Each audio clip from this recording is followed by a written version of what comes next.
अवध ओझा चुनाव हारते हैं। मैंने सोचा चलो ठीक है, जनता ने मुझे एक्सेप्ट नहीं किया होगा कि भाई अभी मास्टर साहब नए नए आए हो, थोड़ा सा रमो, फिर हम आगे आप पे सोचेंगे। रमना चाहिए था आप मैं बिना रमे आप भाग गए। मैं नहीं मास्टर के होमवर्क में कमी, ये कैसे हो सकता है? हो गई मास्टर के होमवर्क में कमी, मैंने तो फिर विद्यार्थी को क्या समझाएंगे? आप मंदिर का एग्जाम्पल देते हैं, जानबूझ के मंदिर का एग्जाम्पल दे रहे हैं, मुझे पता है। आप वैसे ही जो है, मुझे लगता है हिंदू देवी देवता थोड़े आपको पसंद नहीं आते, भले से आप सनातन को मानते हैं। तो आपने ये पूरा का पूरा षड्यंत्र रचा था, खेल। अरविंद केजरीवाल जेल क्यों गए थे? देखिए, जेल जाने की जो बात है तो शायद ही कोई राजनेता हो दुनिया में जो जेल न जाए। नीतीश कुमार जी मौसम विज्ञानी है, उनको जैसे ही आभास होता है कि क्या है मौसम का जो रीडर होगा वो बहुत अच्छा पायलट है। इस सत्ता जिसको चाहे उसको जेल में रख सकता है। तो कह रहा हूँ कि नीतीश कुमार जेल में क्यों नहीं डाले गए? सरकार अगर सबको जेल में डाल सकती है तो नीतीश कुमार जेल में क्यों नहीं डालेंगे? 3 बार बोल देता हूँ कि राजनीति नहीं करनी। साहब, मेरा कोई पॉडकास्ट देखो, उसमें ऐसा नहीं होता। हो सकता है जब मैंने मोदी जी की तारीफ न की व्यक्तिगत, मैंने कहा इस सामंतवादी मुल्क में जहाँ डायनेस्टिक पॉलिटिक्स है और जबरदस्त है, नॉर्थ से साउथ, गुजरात से नॉर्थ ईस्ट, वहां वो व्यक्ति तीसरी बार भारत का प्रधानमंत्री है। सलाम अलैकुम। अरविंद केजरीवाल सुपरस्टार, मनीष सिसोदिया स्टार, एक ग्रेड कम कर दिया आपने।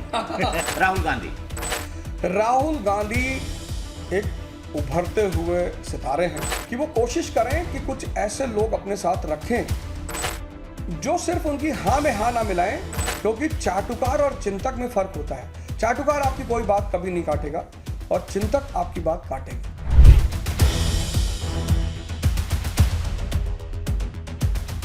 नमस्कार दोस्तों, मैं हूं दीपक चौरसिया और मेरे इस विशेष पॉडकास्ट इंटरव्यू में आपका स्वागत है। आज हम आपको सर से मिलवाने जा रहे हैं। कंफ्यूज मत होइए, ये वो वाले सर नहीं है स्पेशल इंटेंसिव रिवीजन यानी चुनाव आयोग वाले सर जिन पर बड़ा शोर मचा हुआ है। हाँ, ये जरूर बता दूं, वोट चोरी की बात इन्होंने की है, लेकिन उस पर भी बात करेंगे। लेकिन सबसे पहले ये सस्पेंस तो जान लीजिए कि ये सर आखिरकार है कौन। ये सर हैं अवध ओझा सर, और अवध ओझा सर अपने छात्रों में सर के नाम से जाने जाते हैं, इसी नाम से फेमस है, इसलिए बेहतर है उनका स्वागत इसी ढंग से किया जाए। सर, आपका बहुत बहुत स्वागत है। दीपक जी नमस्कार। सबसे पहले आपसे ये जानना चाहता हूँ, सबसे पहले आपने कहा हम दिल दे चुके सनम। आपको फिल्मों का बड़ा शौक है ना? हाँ, बहुत शौक है ना? आपने सबसे पहले कहा हम दिल दे चुके सनम, और किसको दिल दे दिया आपने? आम आदमी पार्टी को। आपको दिया, मुझे नहीं दिया। आपने आम आदमी पार्टी को दिल दिया। फिर आपने कहा उनसे मैंने प्यार किया, ये भी कह दिया आपने, गाने भी गा दिए अच्छे, लेकिन बाद में ये क्यों कहना पड़ा हम आपके हैं कौन? दरअसल दीपक जी ऐसा होता है कि कभी कभी जब आप, 2 चीजें होती हैं, एक होता है प्रैक्टिकल और एक होता है थियरी। जैसे हम किसी भी फील्ड में जाएं, आप ही का फील्ड है, तो जब जर्नलिज्म का लड़का कोर्स करता है और फिर वो फील्ड में आता है तो उसको पता चलता है कि यार थियरी अलग चीज़ है, प्रैक्टिकल अलग चीज़ है। हर जगह ये बात होती है। हमारे यूपीएससी में लड़का जब आईएएस बनता है तो मसूरी में 1 साल ट्रेनिंग करता है, फिर उसको ग्राउंड की ट्रेनिंग एडीएम एसडीएम बनाया था। तो मुझे प्रैक्टिकल एस्पेक्ट ऑफ पॉलिटिक्स बिल्कुल नहीं पता थी, मैं उसमें एकदम अननोन था कि साहब ये चीज़ होती है। अब मार्क्स को पढ़ना और लेनिन को पढ़ना और फिर उतर कर उन चीज़ों को फेस करना। तो जब मैं वहाँ पहुँचा और मैंने राजनीति शुरू की तो 2 घटनाएं घटी। एक तो उसका जो प्रैक्टिकल एस्पेक्ट है वो बड़ा ही प्रेजेंट सिनेरियो में बड़ा नेगेटिव मोड में है। जो प्रेजेंट सिनेरियो, जैसे मैं 1951 की अगर बात करूं तो डॉक्टर कर्पूरी ठाकुर शिक्षक हैं, नाई समाज से हैं, लेकिन उनका ना तो कोई समाज देख रहा है, सिर्फ ये लोग देख रहे हैं कि एक बहुत अच्छे शिक्षक हैं और वो चुनाव जीतते हैं, बिहार के सीएम बनते हैं, पहले पॉलिटिशियन हैं जो ईडब्ल्यूएस को आर्थिक आधार पर रिजर्वेशन देते हैं। ये 1951 का इंडिया है। लेकिन 2025 के इंडिया में अवध ओझा चुनाव हारते हैं in spite of promising. Awadh Ojha Karpoori Thakur हो गए? नहीं, ऐसा नहीं, मैं नहीं कह रहा हूं, शिक्षक के बात पे मैं कह रहा हूं। अवध ओझा चुनाव हारते हैं। मैंने सोचा चलो ठीक है, जनता ने मुझे एक्सेप्ट नहीं किया होगा कि भाई अभी मास्टर साहब नए नए आए हो, थोड़ा सा रमो, फिर हम आगे आप पे सोचेंगे। तो रमना चाहिए था आपको। मैं बिना रमे आप भाग गए। मैं नहीं, मैं बात करता हूँ। फिर जब बिहार का चुनाव हुआ और डॉक्टर केसी सिन्हा चुनाव हार गए, वो मेरे लिए एक बड़ी शॉकिंग बात थी। और सिर्फ डॉक्टर केसी, 70 किताबें लिखी है उन्होंने, मतलब 1951 के इलेक्शन में हिंदुस्तान की लोकसभा में एक से एक ब्रिलियंट पढ़े लिखे लोग हैं, जबकि 13% लिटरेसी रेट है। तो मुझे ऐसा लगा, ऐसा मैं बताता हूं, अब अगर भागने की बात कही जाए तो कुमार विश्वास भी भाग गए, अमिताभ बच्चन भी भाग गए। तो मुझे ऐसा लगा कि शायद मेरे होमवर्क में कहीं ना कहीं कमी है। मैं अपना होमवर्क पूरा करूंगा, फिर मैं कुछ विचार इस पर कर सकता हूं, लेकिन फिलहाल मैं डायरेक्ट पॉलिटिक्स अब नहीं करूंगा। नहीं, मास्टर के होमवर्क में कमी, ये कैसे हो सकता है? हो गई कमी। मास्टर के होमवर्क में कमी, मैंने कहा तो ना, फिर विद्यार्थी को क्या समझाएंगे आप? मैं बिल्कुल अप्लाइड पार्ट, थ्योरेटिकल पार्ट तो बड़ा मजबूत था, राजनीति ऐसे इज इक्वल टू सारे कॉन्सेप्ट्स क्लियर थे। अप्लाइड पार्ट में थोड़ी सी कमी रह गई थी, उस कमी की होमवर्क करना था। और दूसरी बात यह है कि मुझे ऐसा लगा, मैंने पिछले पॉडकास्ट में भी कहा था कि मेरी जो 25 साल का अनुभव है टीचिंग फील्ड का, उसको मैं बहुत बेहतरीन तरीके से समाज में बांट सकता हूँ, जागृति कर सकता हूँ, दिशा दे सकता हूँ। तो वो मेरे लिए काम बहुत अच्छा है। आपने कहा कि ये काम बहुत अच्छा है, ये काम बहुत बुरा है, लेकिन मुझे मैंने नहीं कहा, बुरा नहीं कहा, बुरा नहीं कहा मैंने। राजनीति बुरी नहीं है, बिल्कुल बुरी नहीं है। जो चीज देश is equal to E, Japan पैदा हुआ 1867 में, क्रांति हुई वहां पे, और 1910 में जापान बन गया सुपर पावर। राजनीति की वजह से ही तो बना, डिसीजंस की वजह से ही तो बना। आप देखो, चाइना पैदा हुआ 1949 में, क्रांति हुई, और हमसे बुरी हालत चीन की थी, लेकिन Mao Zedong, doctor sun Yat-sen, Deng Xiaoping, आज चाइना सुपर पावर की रेस में है। अगर लोग एप्पल फोन खरीदते हैं तो वन प्लस भी खरीदते हैं। तो राजनीति कभी बुरी हो ही नहीं सकती, क्योंकि वो देश की संरक्षक है। मतलब राजनीति में रहने वाले बुरे हैं? नहीं, बिल्कुल बुरे नहीं है। तो फिर बुरा क्या है? हमें बता, राजनीति बुरी नहीं है, राजनीति में रहने वाले बुरे नहीं है, तो बुरा क्या है? अच्छा, आप बताओ कि इस वक्त इस देश का असली राजा कौन है? जनता, we the people of India solemnly resolve. अब अगर यूपी का जनमानस, हम वोट मांगने गए कि साहब मंदिर बना रहे हैं, उसने कहा नहीं चाहिए, इंडस्ट्री चाहिए, तो फिर नेता किसकी बात करेगा? इंडस्ट्री। आप मंदिर का एग्जाम्पल देते हैं, बात मंदिर की जानबूझ के मंदिर का एग्जाम्पल दे रहे हैं, मुझे पता है। आप वैसे ही जो है, मुझे लगता है हिंदू देवी देवता थोड़े आपको पसंद नहीं आते, भले से आप सनातन को मानते हैं। बिल्कुल बात नहीं, बिल्कुल ये बात नहीं है। मैं तो चैलेंज दिया था इलेक्शन के टाइम, जब मैं चुनाव लड़ रहा था, तो मेरा बड़ा फेमस चैलेंज था कि जो भी चाहे वो आके हमसे रामचरितमानस पे चर्चा कर ले। गीता मैं पढ़ा रहा हूं, मेरा 109 एपिसोड आ चुका है। हर संडे को रे अवध ओझा चैनल पे रात में 9 बजे मैं गीता पढ़ाता हूं। 109 एपिसोड, मतलब आप समझो पूरा साल क्रॉस कर चुका है। मैंने ये कहा कि जनता जो डिमांड करेगी, नेता वही फुलफिल करेगा। तो चूंकि वास्तविक राजा जनता है, तो जनता जैसा डिमांड करेगी। भाई हमें तो ठीक है, इंडस्ट्री किस बात की, एजुकेशन किस बात, वो चर्चा ही नहीं सुनना चाहती, बजट पे वो चर्चा ही नहीं सुनना चाहती, तो नेता पागल थोड़ी है। वो तो वही डिमांड फुलफिल करेगा जिसकी वही सप्लाई फुलफिल करेगा जिसकी डिमांड होगी। ठीक है, अब मैं आगे बढ़ूं, उससे पहले राजनीति पे आऊं, बाकी चीजों पे आऊं, मैं आपकी पर्सनैलिटी पे आना चाहता हूं। मुझे मालूम पड़ा आप स्कूल में बड़े बदमाश थे, बहुत बदमाशी किया करते थे, एक से एक बढ़कर प्रैंक किया करते थे, और आपके पिताजी को भी स्कूल में बुला लिया जाता था। उसके बाद क्या प्रैंक करते थे, हमको भी बताइए थोड़ा। नहीं, बदमाश, देखिए मैं आपको बताऊं, जो लड़के बहुत एक्टिव होते हैं, और मेरा 2 जीवन है स्कूल में। एक जीवन है जब मैं बहुत शांत था, सीधा था, होमवर्क करने वाला बच्चा था, क्योंकि ब्राह्मण फैमिली से आता था, तो एक लंबी सी चुटिया भी थी। तो ये हालत थी कि शायद ही कोई दिन होता था जब मुझे लोग परेशान नहीं करते थे। एक बार चुटिया ही काट दी, मेरा होमवर्क किया तो वो पन्ना ही फाड़ दिया, ये भी एक दौर था। फिर जब 10th में पहुंचा और कुछ घटनाएं घटी, अराजक घटनाएं घटी, और उसमें मेरी भी भागीदारी रही, तो मैंने देखा यार, अराजकता क्या थी ये भी बता दीजिए। नहीं, अराजकता का मतलब यह है कि आप बार बार मार खाए हैं, और एक दिन आपने किसी को खूब मारा जमकर, और जब आपने मारा तो पता लगा दूसरे दिन हर आदमी आपको नमस्ते कर रहा है, भैया नमस्ते। तो फिर वही प्रैक्टिकल वाली बात, तो प्रैक्टिकली ये बात सिद्ध हो गई कि अरे यार, ये तो सिर्फ कहने की बातें हैं कि आप अच्छे रहो, ईमानदार रहो, झगड़ा मत करो, हाँ सच बोलो, ये तो कहानी तो कुछ उल्टी ही है। इसीलिए मैं बार बार भगवान कृष्ण का नाम लेता हूं कि हाथ में बांसुरी और हिडन चक्र, वही इस देश में सर्वाइव कर सकता है। तो एक दूसरा सत्र जब शुरू हुआ, और मेरे शिक्षक जैसा कि स्कूल में होते ही हैं, हर आदमी सिर्फ एक प्रवचन देता था, पढ़ोगे नहीं तो भीख मांगोगे। तो बड़े सारे इतिहास में एग्जाम्पल है जिन्होंने कभी नहीं पढ़ाई की।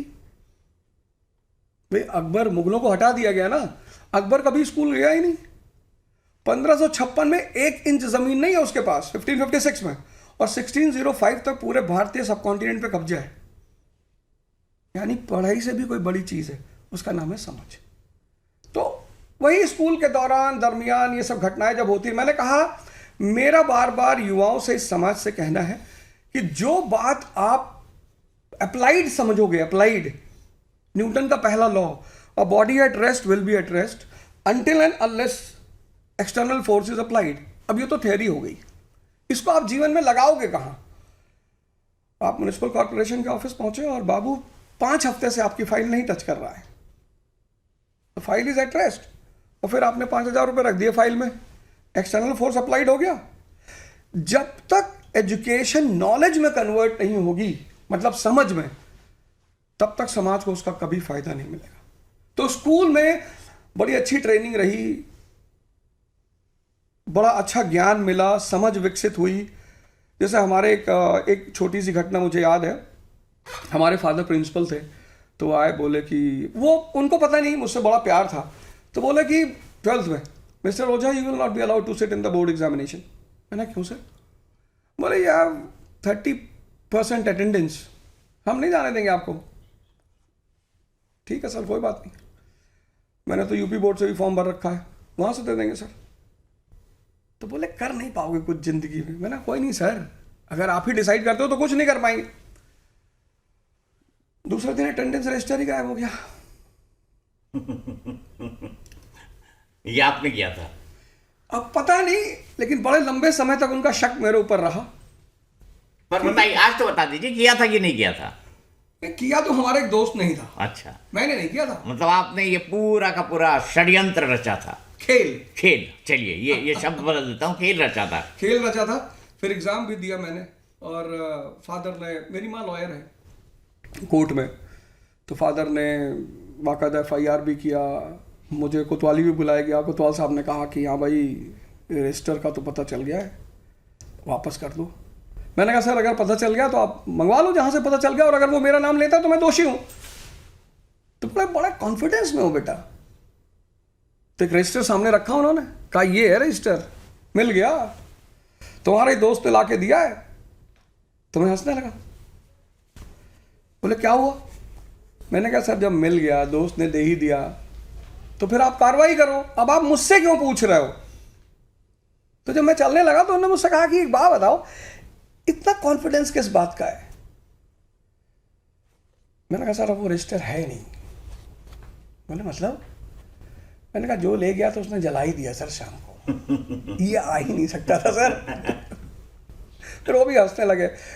तो बोले कोई बात नहीं, पर ये सब काम नहीं किया जाता बेटा। मैंने कोई बात नहीं सर, ये मेरे पीछे पड़ा हुआ फादर, फालतू में मुझे परेशान कर। तो वो कहानियां बड़ी प्रचलित रही स्कूल में।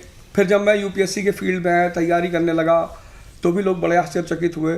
फिर जब मैं पढ़ाने लगा फिर तो और हुए। मेरे एक सीनियर थे, उन्होंने कहा था कि अगर तुम IAS बन जाओगे तो ढोलपुर हाउस बंद हो जाएगा। लेकिन जीवन में मैंने देखा, ये मेरा अपना अनुभव है, कि अगर आप कोई गुरु मिलता है, जैसे मुझे मिला स्वामी अड़गड़ानंद जी, और आपको एक दिशा मिलती है, तो कहीं ना कहीं ये देश अंगुलीमाल को बुद्ध बनाने की क्षमता रखता है। बिल्कुल, आपने सही कहा, अच्छी बात है। लेकिन फिर मैं आपसे कहूँगा, आऊँगा उस मुद्दे पर, लेकिन अब मैं आपसे जानना चाहता हूँ, ऐसा क्यों होता है कि UPSC में फेल होने वाले लोग ही, जो पूरी सफलता नहीं पा पाते, वही UPSC पढ़ाने लगते हैं, वही UPSC के एस्पिरेंट्स तैयार करने लगते हैं? ऐसा क्यों? आप बताओ, चाणक्य कभी राजा बने थे? नहीं, पर उन्होंने राजा बनाया। रमाकांत आचरेकर कभी नेशनल लेवल के खिलाड़ी थे? नहीं, पर उन्होंने 2 बड़े शिष्य पैदा किए, विनोद कांबली और सचिन तेंदुलकर। भगवान कृष्ण कभी अस्त्र शस्त्र चलाना नहीं सिखाते थे, लेकिन महाभारत के सबसे बड़े कोच हैं। इस फील्ड में, IAS की फील्ड में आप देखोगे कोई भी प्रोफेसर कभी सफल नहीं हुआ। जैसे हमारे माजिद हुसैन सर थे, ज्योग्राफी की करीब 30 किताबें उन्होंने लिखी थी, पर वो इस फील्ड में कभी सक्सेस, सारे ज्योग्राफी के टीचर उन्हीं की किताब से पढ़ाते थे। उसकी वजह यह है कि प्रोफेसर की जो अप्रोच है वो बड़ी एक्सटेंसिव है, और कोच की अप्रोच सिर्फ वॉर बेस्ड है। मतलब हमने एग्जाम दिया है, हमें पता है प्री कैसे होता है, क्या होता है प्री। मतलब वैदिक पीरियड से आपको सिर्फ 20 क्वेश्चन तैयार करने हैं। अब जब वही चीज प्रोफेसर पढ़ाएगा तो बड़ा एक्सटेंसिव पढ़ाएगा, पूरा पढ़ा डालेगा, 5000 फैक्ट दे देगा। जो नया अप्रोच का लड़का होगा वो बड़ा खुश होगा, यार ये तो सारा मैटर मिल गया, पर वो उसको नुकसान कर जाएगा। जो कोच होगा, जो जिसने इस एग्जाम को दिया है, जो यहां फेल हुआ है, उसको पता है कि भीष्म पितामह को कैसे मारना है, शिखंडी को खड़ा कर देना है, उसको पता है कर्ण को कैसे मारना है, उसको पता है द्रोणाचार्य को कैसे मारना है। यही चीज इन हारे हुए लोगों को एज दे देती है, अनुभव।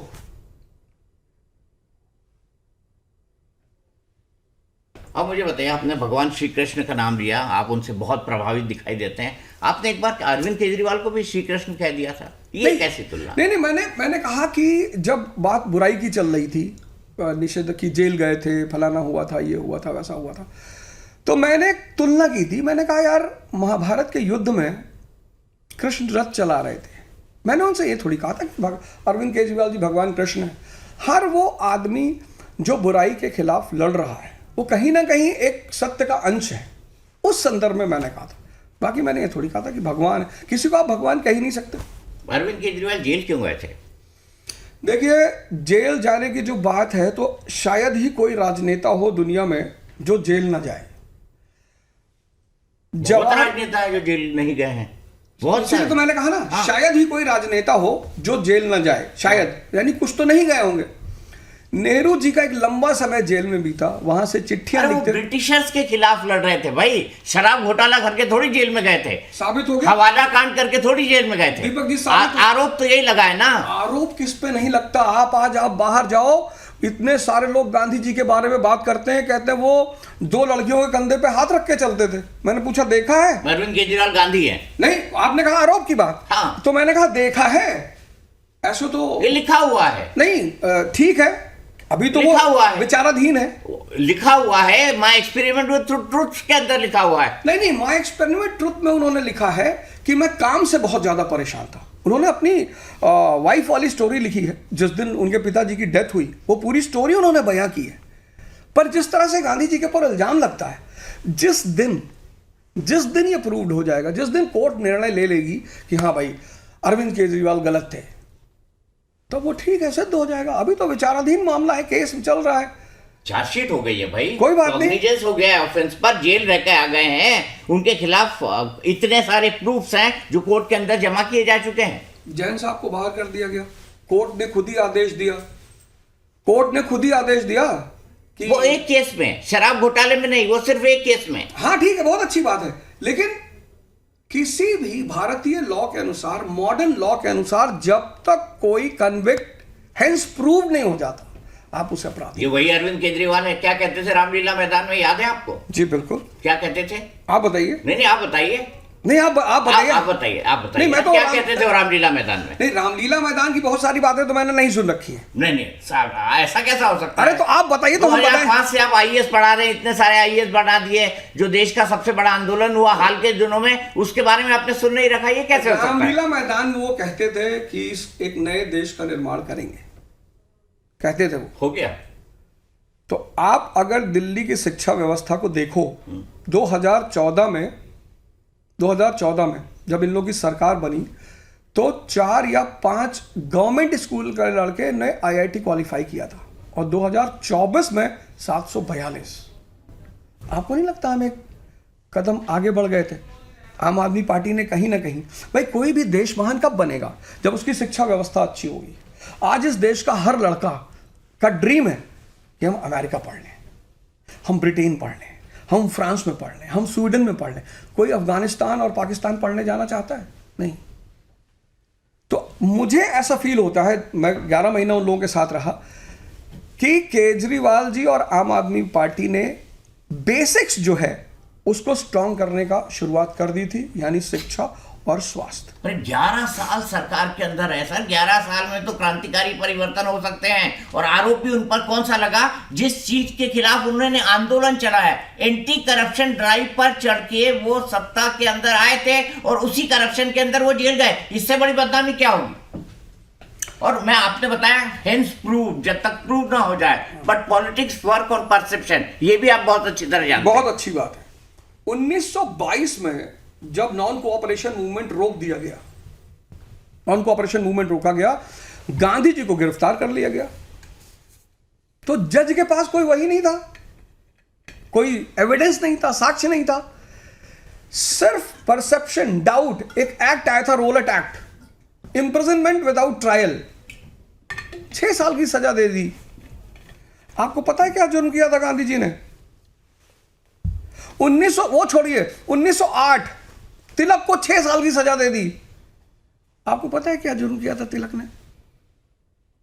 बताइए, आपको पता है आज की उन लोगों, दोनों लोगों ने क्या जुर्म किया था? गजबई है, आपको भी एग्जाम्पल मिल रहे हैं, तो कहां के मिल रहे हैं? स्वतंत्रता आंदोलन, गांधी, तिलक, अरविंद केजरीवाल, मनीष सिसोदिया। गजब है सर, गजब है सर। आप एक बात बताइए, गजब है सर। आप जिस बात पे आरोप किसका लगाए? शराब घोटाले का। प्रूफ कहां हुआ? विचाराधीन मामला है। आज तक मैंने बहुत स्टूडेंटों से पूछा जो आईएएस बन गए, मैंने कहा यार 8 साल 6 साल तिलक जेल में रहे, 1908 से 1914। फिर आप आ गए तिलक पे। मैं कह रहा हूं, फिर आ गए आप तिलक पे। देखिए sir, Arvind Kejriwal is equal to Tilak, Arvind Kejriwal is equal to Mahatma Gandhi. No sir, ये कह रहे हैं आप? नो सर, फिर मैं ये कह रहा हूं कि सत्ता जिसको चाहे उसको जेल में रख सकती है।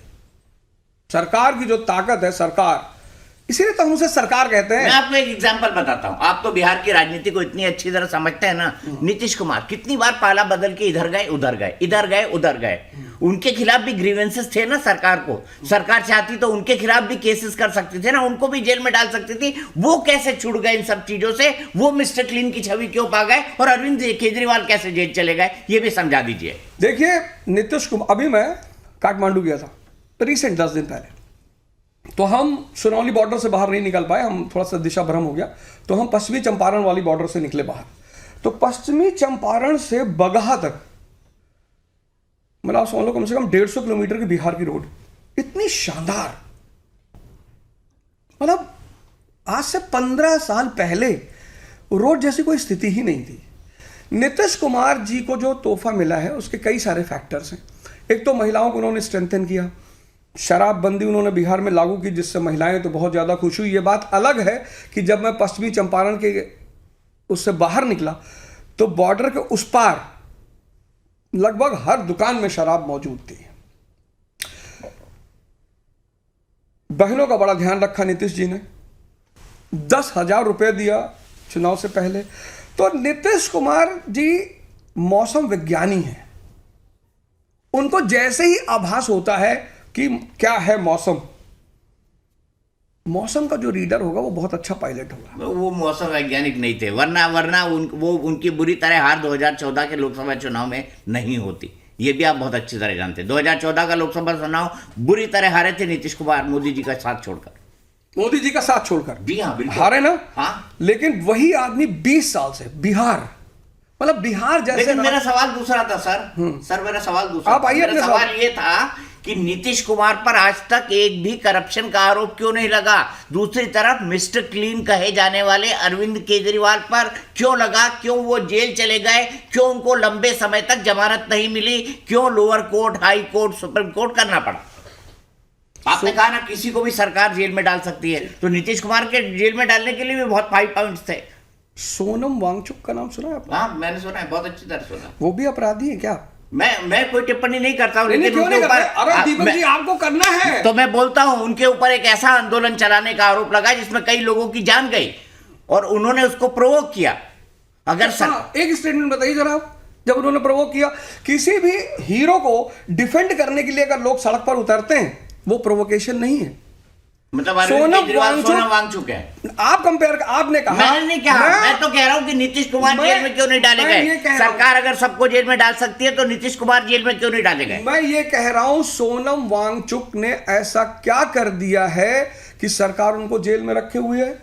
और नीतीश कुमार जी ने ऐसा क्या? भाई नीतीश जी मिस्टर क्लीन है, सरकार के साथ है। जिस दिन वो सोनम वांगचुक या अरविंद केजरीवाल जी जैसे मुखर होकर सरकार की आलोचना करने लगेंगे।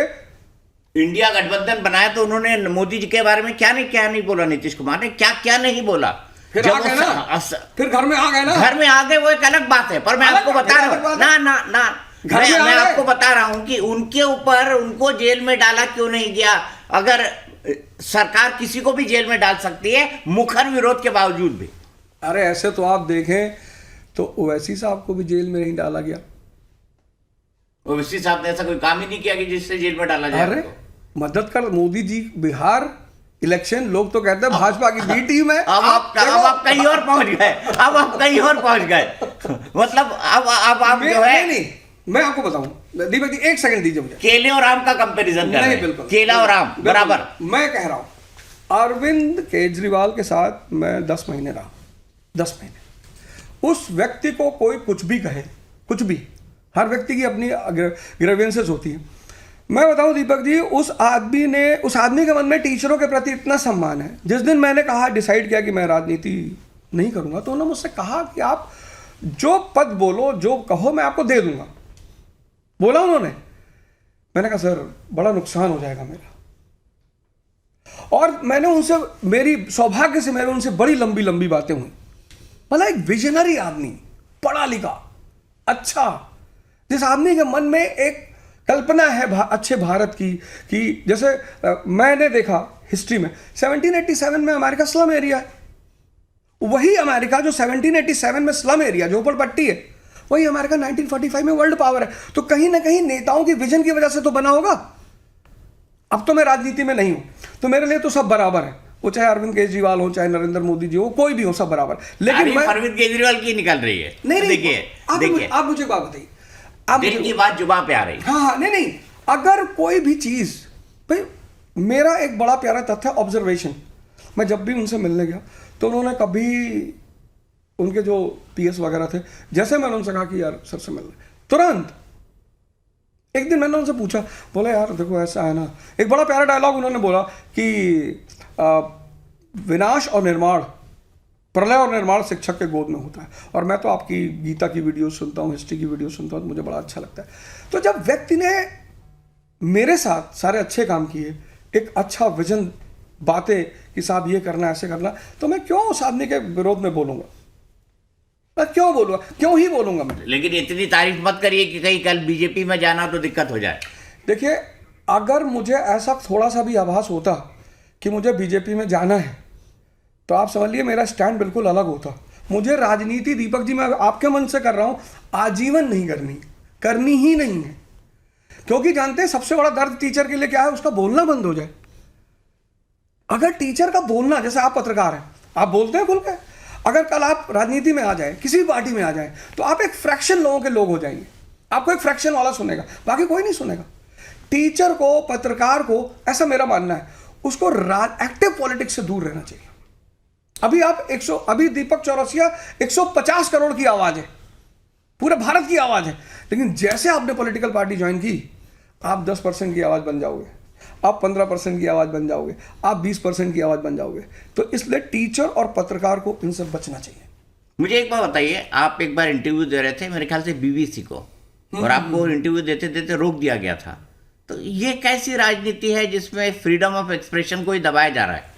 हाँ, बड़ी अच्छी बात। वो उस वक्त भी मैंने ये बात कही थी कि जिन लोगों ने रोका, वो इंटरव्यू कितना प्यारा चल रहा था। मतलब हमने बाद में बड़ी कोशिश की कि भाई पता करो कौन लोग हैं। वो मेरे ख्याल से कुछ बड़े अति उत्साही नए लोग थे। आप अगर मुझसे जले हुए क्वेश्चन नहीं करोगे तो किस बात की पत्रकारिता? या मैं ही हूं या कोई भी हो, तो वो मेरे ख्याल से रेगुलर कार्यकर्ता नहीं थे या कोई जिम्मेदार आदमी नहीं था। तो वो उन्होंने गलती की। इंटरव्यू के बीच में कहां से आ गए थे अगर जिम्मेदार आदमी नहीं थे तो? नहीं, पद कार्यालय में तो बड़े सारे टाइप के लोग रहते हैं। आप हर आदमी के पास तो एडमिट कार्ड होता नहीं कि ये फला पद पे, फला पद पे। तो किस आदमी ने रोका ये पता करना, फिर उसमें बड़ी भीड़ थी तो पता ही नहीं चला किस आदमी ने रोका। बाकी मुझे लग रहा था कि अरविंद जी ने मुझसे खुद कहा कि यार इंटरव्यू बहुत अच्छा चल रहा था, उसको रोकने की क्या जरूरत थी। मैंने कहा सर मैंने तो रोका ही नहीं। तो फिर आपने इंटरव्यू खत्म किया कि नहीं किया, या बीच में छोड़ दिया? नहीं, खत्म किया, पूरा इंटरव्यू दिया, पूरा इंटरव्यू। देखिए, अगर आप मुझसे कोई सवाल पूछेंगे, अब तो मैं बिल्कुल मुक्त हूँ, रिलैक्स। अगर मुझे आपके किसी सवाल का जवाब नहीं पता होगा, मैं आपको तुरंत बोल दूंगा सॉरी हमको नहीं पता। कोई सर्वज्ञानी थोड़ी है। तो अच्छी बात है, सवाल जवाब चलते रहना चाहिए। सर आप हमेशा कहते हैं कि आप नॉन वेजिटेरियन नहीं है, वेजिटेरियन नहीं है, आप मौकाटेरियन है, बिल्कुल। है ना? साहब बीबी और गैंगस्टर का ये इस डायलॉग है, डायलॉग से मैं बहुत प्रभावित हूँ। बहुत प्रभावित है। बिल्कुल। तो मौकाटेरियन तो बीजेपी में जा सकता है, क्या दिक्कत है? नहीं, मौकाटेरियन राजनीति, दीपक जी, राजनीति करनी ही नहीं। मैंने कहा ना, 150 करोड़ लोगों का बन के रहना है, 10% का नहीं, 15% का नहीं। ठीक है, बीजेपी सरकार में है, हो सकता है बुला ही ले, हो सकता है कोई अच्छा सा पद भी दे दे, कल गाड़ी भी मिल जाए, लेकिन नहीं जाना। राजनीति करनी ही नहीं है। एक फ्रैक्शन ऑफ पॉपुलेशन का, आपको मैं बताऊं बड़ी छोटी सी घटना। जिस दिन मैंने संन्यास की घोषणा की, मतलब कम से कम 100 ऐसे मैसेज है जो बड़े मार्मिक मैसेज है कि सर बहुत अच्छा किया सर, आप अपना काम करिए सर, आप योग करा रहे, ध्यान करा रहे, पढ़ा रहे, हम लोग को बहुत फ़ायदा हो रहा है सर, तो आप प्लीज़, आपने बहुत अच्छा निर्णय लिया है। और मुझे लगता है कि बिल्कुल वो एकदम बहुत अच्छा निर्णय है। लेकिन क्या क्या ले गया था आपको राजनीति के अंदर, जिससे आपको 10 महीने के अंदर ही बिल्कुल मोह भंग हो गया? क्या ले गया था आपको राजनीति के अंदर? हाँ, एक इच्छा थी। मेरे जो गुरु हैं अड़गानंद महाराज, उनके गुरु थे परमहंस जी।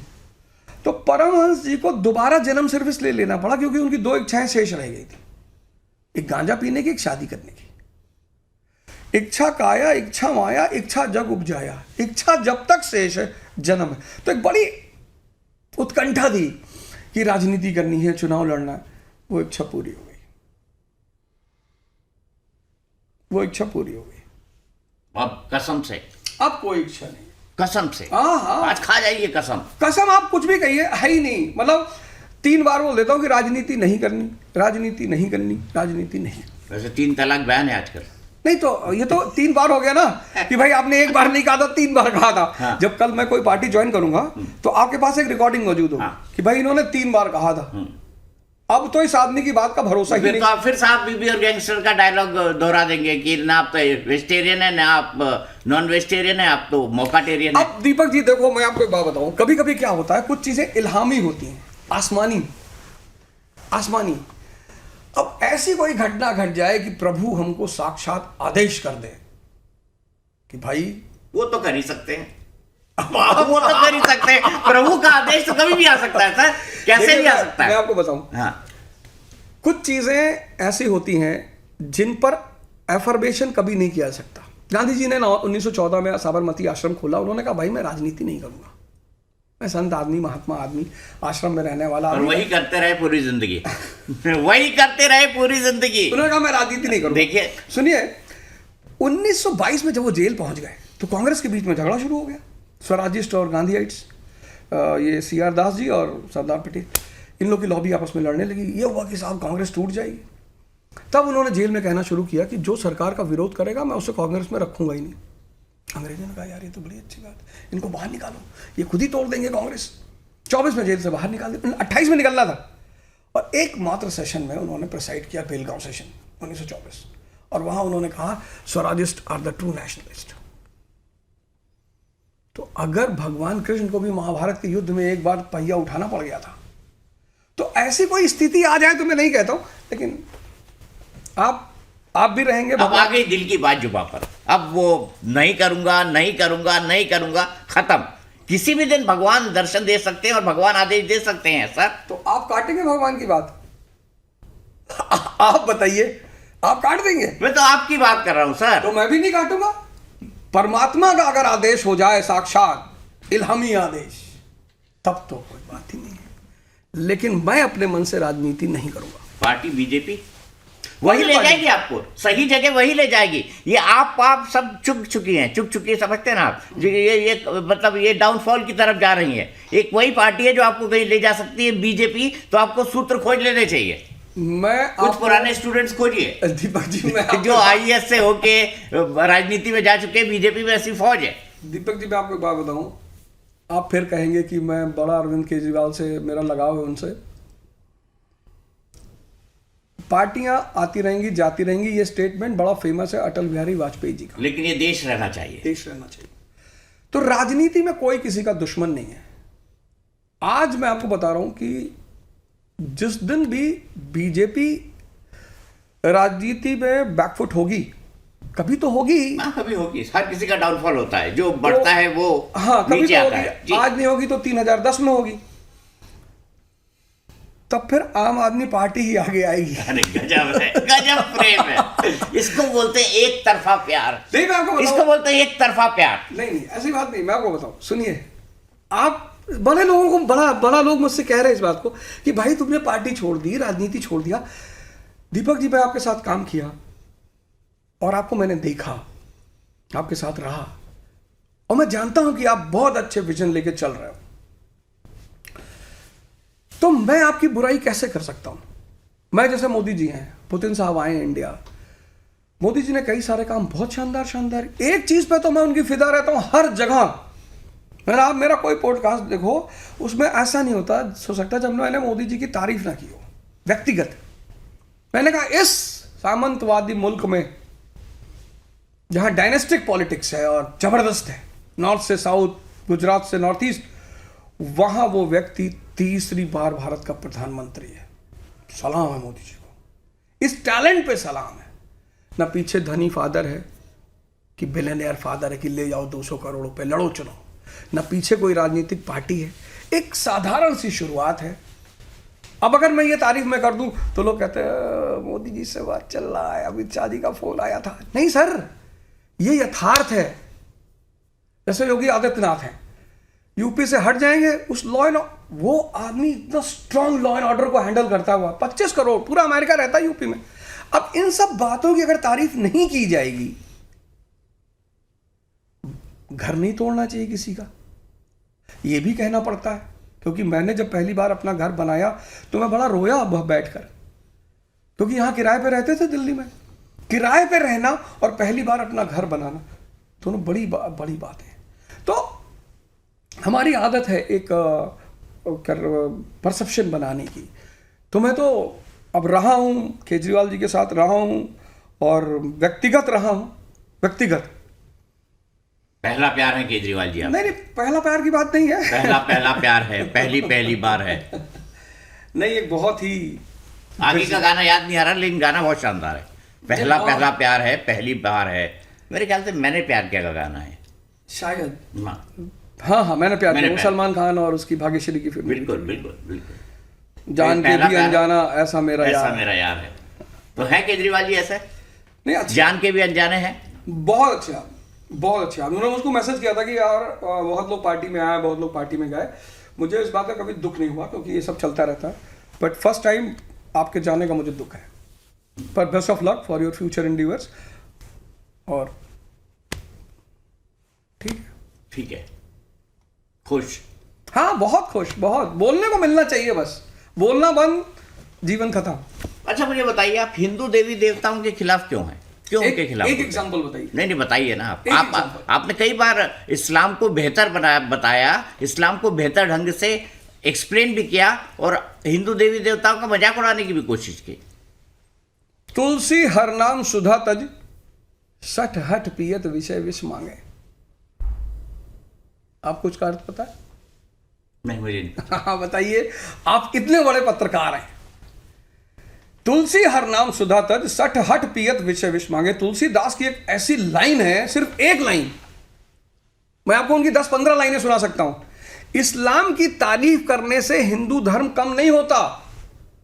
अब मेरी बात बताइए, जब मैं संडे को 9 बजे रात में गीता पढ़ाता हूं, मैं कुरान तो नहीं पढ़ा रहा हूं, मैं गीता पढ़ा रहा हूं ना। तो अगर हिंदू धर्म के मैं खिलाफ होता तो पिछले 1.5 साल से मैं गीता क्यों पढ़ाता? मैं तो कुरान पढ़ाता।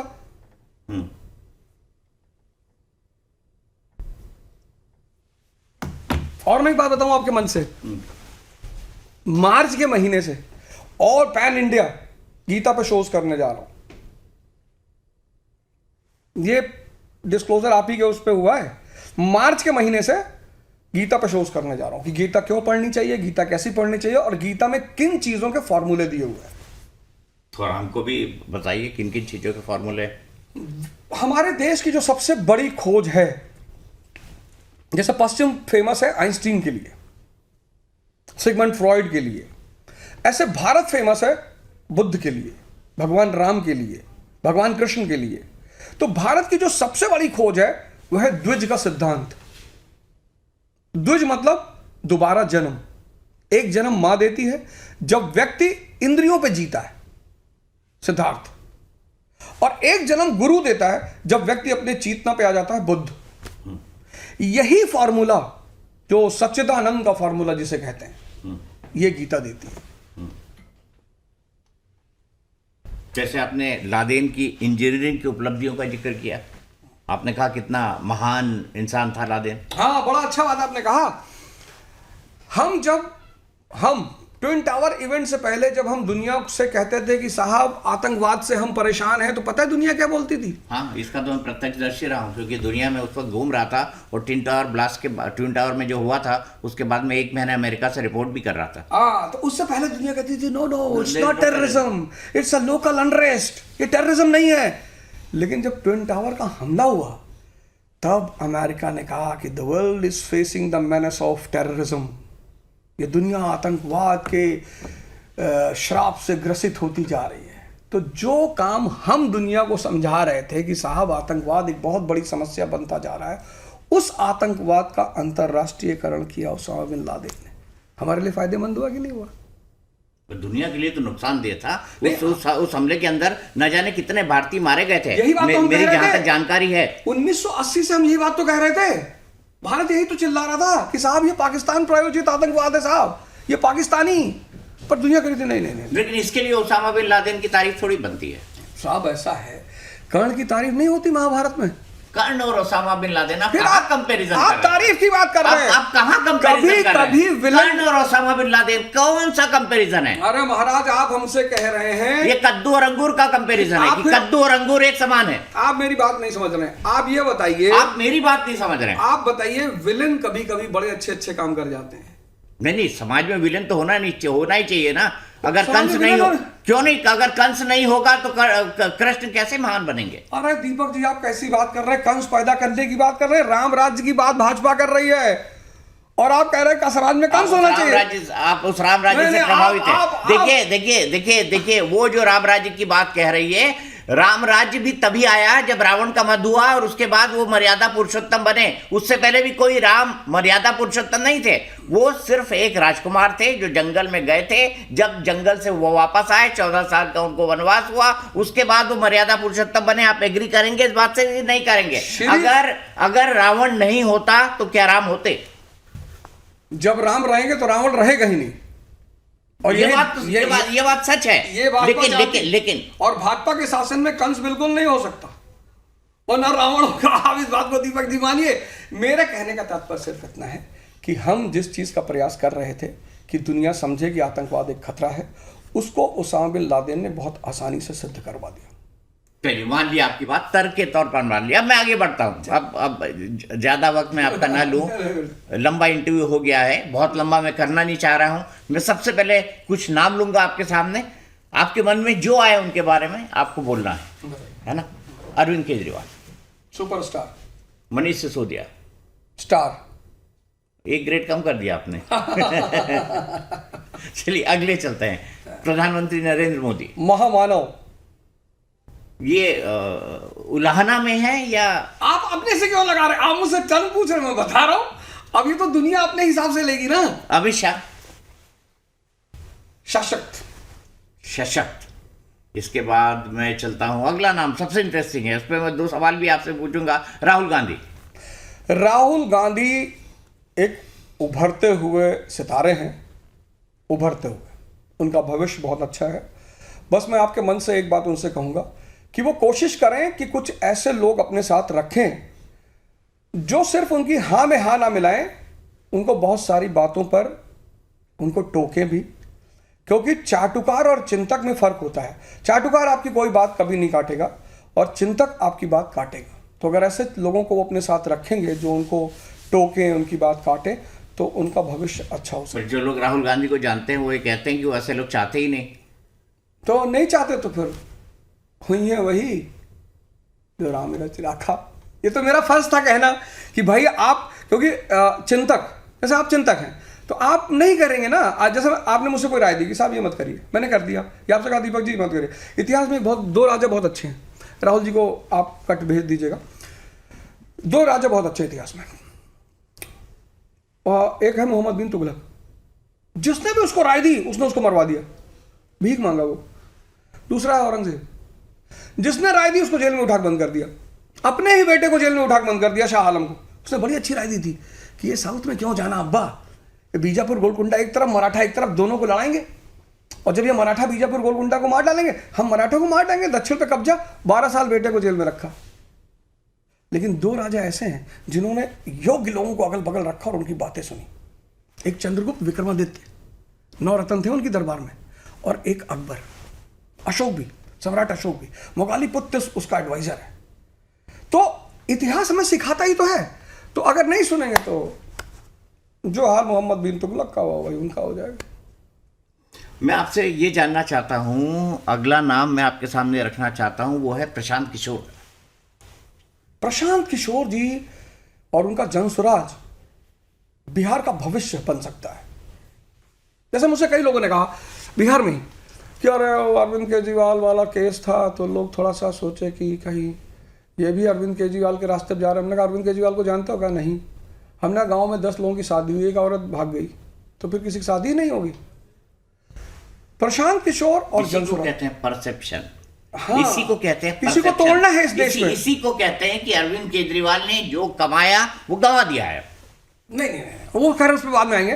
प्रशांत किशोर और जनसुराज ये बिहार का भविष्य बन सकता है, और उन्होंने बड़ा अच्छा काम किया, बहुत अच्छे अच्छे लोगों को टिकट दिया, अच्छे लोगों को अवसर दिया। उन्होंने इस बात पे ध्यान नहीं दिया कि कौन जीतेगा कौन हारेगा। तो उनकी जो मैनिफेस्टो है और उनका जो काम करने का तरीका है वो आने वाले समय में बिहार की जनता को समझ में आएगा, और उनका भविष्य अच्छा है। कोई बात नहीं, एक आध झटका खा गए पर भविष्य अच्छा है। एक आध झटका है, बहुत बड़ा झटका खाया, आपको ऐसा नहीं लगता? देखिए मैं आपको बताऊं, अभी हमारी बहनें वर्ल्ड कप जीत के आई। हरमीत कौर जी कैप्टन थी, उनके नेतृत्व में जीत के पहली बार। हैं? मतलब वो जो लास्ट वाला कैच आपने देखा है, वो कैच जॉन्टी रोड्स भी नहीं पकड़ सकता था, वो जो लास्ट वाला कैच था। तो खेल में और राजनीति में हार नहीं होती। 1920 में बहुत लोगों ने कहा, बाबूजी ने कहा था स्वराज मिल जाएगा, नहीं मिला। पर गांधी जी को पता था कि मास अवेकनिंग की शुरुआत हो चुकी है। तो स्वराज कब मिला? 1947 में, पूर्ण स्वराज। तो राजनीति में यही है कि प्रशांत किशोर जी ने वो स्प्राउट्स लगा दिए। अब वो स्प्राउट कब प्लांट बनेगा, कब ट्री बनेगा, ये समय बताएगा। ठीक है, आपने मतलब स्प्राउट्स लगा दिए हैं, प्लांट बनेगा, ट्री बनेगा। अभी तो जो है मुरझा गया है वो, आपको ऐसा नहीं लगता? नहीं, मुरझाया नहीं है, बिल्कुल नहीं मुरझाया है। एक्सेप्टेंस है। कितना वोट मिला है परसेंटेज? 3.4% ऐसे के आसपास उनको वोट भी मिला है। और 2 लोग ऐसे रहे उनके जिनकी शायद जमानत नहीं जब्त हुई है। तो कोई बात नहीं। जर्मनी में नाजी पार्टी को 2 सीट मिली थी पहले इलेक्शन में, फिर 31 में वो सुपर पावर बन गया। नहीं, जर्मनी में नाजी पार्टी को 14 सीट मिली थी, जनसंघ को 2 सीट मिली थी पहले इलेक्शन में, और आज बीजेपी को, अब बीजेपी। और आज आप देखो बीजेपी एक स्ट्रांग रूलिंग पार्टी है। तो राजनीति में ये सब चीज़ें चलती रहती, कोई बहुत बड़ी बात। दो आपको मैं वो बताता हूँ, 2 अलग अलग पॉइंट बताता हूँ आपको। एक, प्रधानमंत्री का ये आप जो गमछा पहने हुए ना उसको हिलाना, और दूसरा राहुल गांधी का तालाब में कूद जाना। दोनों में किसके पब्लिक इंडिकेशंस बेहतर थे? आप कैसे एनालाइज करेंगे इनको? देखिए, इमोशन एक बहुत प्यारा फैक्टर होता है। जैसे प्रधानमंत्री जी ने कई बार भोजपुरी बोलने की कोशिश की। जैसे आप जर्मनी गए, छोड़िए जर्मनी तो बहुत दूर है, मैं एक आपको एग्जांपल देता हूं। मैं तमिलनाडु गया क्लास लेने, तो मैंने कम से कम 10 तमिल लाइनें रट ली। और जब मैं क्लास में पहुंचा, जैसे ही मैंने उनको बोलना शुरू किया, लड़के ताली बजाने लगे। तो एक एक्ट आप करते हो जिससे इमोशनल बॉन्डिंग हो जाती है, एक एक्ट आप करते हो जिससे कोई बॉन्डिंग नहीं होती। जैसे gamcha is a pride of Bihar. तो जैसे प्रधानमंत्री जी ने गमछा हलाया, every person of Bihar got attached to him. भाई 1.5 करोड़ गमछे तो उसी दिन बिक गए कि प्रधानमंत्री जी ने लाया। तो एक्ट करना और उसको उसके साथ इमोशन जोड़ना, दोनों अलग अलग बात है। तालाब में कूदने से किसी का कोई इमोशन नहीं जोड़ा। तो वो जो बिहारी इमोशन है, मखाने की लावा से जुड़ गया, गमसे से जुड़ गया, लेकिन तालाब से नहीं जुड़ा। जिसने भी राहुल जी को ये राय दी थी उसने शायद इमोशन वाले एस्पेक्ट पे ध्यान नहीं दिया था जब वो बुलेट चला रहे थे। अगर वही वो मुरैठा मान लिए होते, अरे, और लिखवा लेते बुलेट के आगे वाले नेम प्लेट पे महाकाल, फिर तो बच्चा इमोशन, आपके एक्ट से इमोशन जुड़ता है कि नहीं, ये बहुत क्रूशियल है। लिखवा लेते राजा बाबू लिखवा लेते, फिर तो बहुत बड़ी बात हो जाती। लेकिन फिर लोग उनसे फार्मूला पूछते कि इसका फार्मूला क्या है, और वो मैं ही उनको बताऊंगा जब भी मिलूंगा। वाह, तो मतलब एक दरवाजा आपने कांग्रेस पार्टी का भी खोल के रखा हुआ है, आप मानेंगे नहीं? नहीं, ऐसा नहीं है। अच्छा, एक बात बताइए हमको दीपक जी, क्या देश के राजनेताओं से मिलना कोई गुनाह है? नहीं, बिल्कुल गुनाह नहीं है। मैं तो कह रहा हूं रास्ता खोलने की बात। नहीं। आप तो मायावती से भी मिल के आए हैं, आप तो अखिलेश यादव से भी मिल के आए हैं। मायावती जी बहुत जबरदस्त लीडर है। मैंने जब एमपी का इलेक्शन चल रहा था, मैंने कहा भी था, उन्होंने मुझसे कहा भी था कि आप चाहें तो हमारी पार्टी से चुनाव लड़ सकते हैं। अखिलेश यादव जी से मैं मिला, कोई राजनीति की बात नहीं हुई। मतलब इतनी बात तो मैंने शायद ही किसी राजनेता से कभी की हो जहां पॉलिटी, इकोनॉमी, IR, ओहो, मतलब हमें तो लगा था कि 10 मिनट की मुलाकात होगी, लेकिन अब जैसे अभी हम आप बैठ जाएं और पढ़ाई में बात होने लगे तो ये पॉडकास्ट 6-7 घंटे का चला जाएगा। तो वो बात खुल गई शुरू से, और फिर तो मुझे लगा कि नहीं, सब पढ़े लिखे लोग हैं और बहुत शानदार लोग हैं और इनका भविष्य अच्छा है। मोदी जी, अरविंद केजरीवाल, मनीष सिसोदिया, राहुल गांधी, मायावती, अखिलेश यादव, घाट घाट का पानी पिया है सर आपने? सर, हमने इन लोगों को ज्ञान रूपी गंगा से परिचित कराया। ये हमारे देश के राजनेता हैं, हमारे देश के भविष्य हैं। इनमें से कोई हमारा दुश्मन नहीं है। टीचर का, पत्रकार का, डॉक्टर का, वकील का, इनका कोई दुश्मन होता है? आपने मुझे बिठाया, आप कल अखिलेश यादव को बिठाएंगे, परसों राहुल गांधी को बिठाएंगे, फिर मोदी जी भी यहाँ आके बैठेंगे, तो आपको कोई थोड़ी कहेगा घाट घाट के पानी पिए। क्यों? क्योंकि आप पत्रकार हैं। आप ज्ञान रूपी गंगा से सभी को आच्छादित करेंगे, सब पे 2-2 जल आप फेंकेंगे। तो जो काम आप कर रहे हैं वही काम मैं कर रहा हूँ। अब चलते चलते आपसे मैं ये जानना चाहता हूँ, भगवान कब दर्शन देके बोलने वाले हैं कि ओझा जी प्लीज आइए, राजनीति का रास्ता आपका इंतजार कर रहा है? बुद्ध को 14 साल में किए थे और महावीर को 6 साल में, और जो सबसे पहले तीर्थंकर थे उनको 80 दिन में किए थे पार्श्वनाथ को। अब 3 डेडलाइन है अब 3 डेडलाइन है, 80, 6, 14। तो प्रभु की इच्छा, वो हो सकता है कल ही कर दे, तो कल कर देंगे। तो भाई अनंत सिंह जी कहे नहीं कि भाई किसी ने उनसे पूछा कि नीतीश जी CM बनेंगे, अरे बोल कल हो जाए नीतीश कुमार, तो हम काहे जिम्मेदारी लें? तो अब प्रभु की इच्छा हुई है वही जो राम रचना का। तो हम भी चाहते हैं कि होई है वही, और हम चाहते हैं आपको बहुत सारी शुभकामनाएं दें आपके आने वाले जीवन के लिए। भूल चूक लेनी देनी, पॉडकास्ट में अगर मैंने कोई ऊंची नीची बात कर दी हो तो उसके लिए जो है मैं पहले से ही कह देता हूँ, भूल चूक लेनी देनी। लेकिन अच्छा लगा आपसे बात करके। मैं काश ये चाहता कि ये बातचीत चलती ही रहती, यूं ही चलती रहती, और हम इसको 2 घंटे, 3 घंटे, 4 घंटे, 5 घंटे, 6 घंटे। लेकिन मैं आपसे अभी से एक एडवांस बुकिंग कर लेता हूँ कि एक दिन हम और बैठेंगे और राजनीति से इतर विषयों पर बात करेंगे जिसमें राजनीति की कोई बात हो ही ना। जीवन पर बात करेंगे, दर्शन पर बात करेंगे, आदमी के कर्तव्य क्या क्या हैं उस पर बात करेंगे, हम अपनी फंडामेंटल राइट्स की बात करेंगे और फंडामेंटल ड्यूटीज की भी बात करेंगे। तो सर अवध ओझा इस खास पॉडकास्ट में आज के लिए मेरे साथ इतना ही। सर को बहुत बहुत धन्यवाद। और साथ ही साथ मैं आपको ये भी कह दूं कि अब अपने पॉडकास्ट में मैं धीरे धीरे अन्य हस्तियों को भी अपने साथ मिलवाता रहूंगा, बुलवाता रहूंगा, ताकि हमारा ये इंटरेक्शन लगातार बना रहे।